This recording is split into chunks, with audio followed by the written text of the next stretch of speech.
Candide, un conte philosophique de Voltaire. Résumé.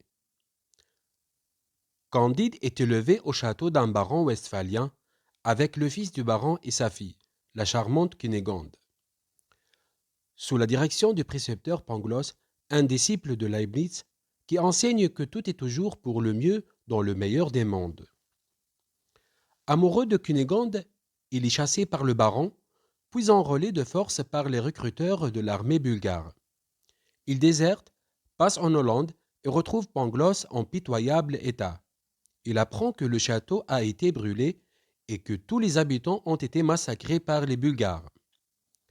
Tous les deux gagnent Lisbonne, assistent au tremblement de terre et sont condamnés à mort par l'Inquisition. Candide est sauvé par Cunégonde, qui a échappé au massacre de sa famille et qu'il retrouve à Lisbonne.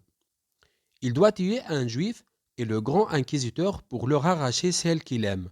Il s'embarque avec elle pour l'Amérique. Candide et Cunégonde arrivent à Buenos Aires, mais Candide, recherché par l'Inquisition, doit se séparer de sa belle et s'enfuir au Paraguay.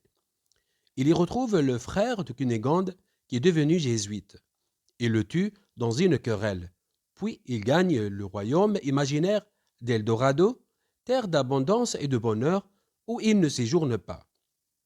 Il repart pour l'Europe avec le savant Martin, qui trouve toujours que tout est au plus mal. Tous les deux séjournent à Paris, où ils ne rencontrent que des coquins, gagnent l'Angleterre pour voir fusiller l'amiral Byng, puis Venise, où le carnaval réunit les rois en exil.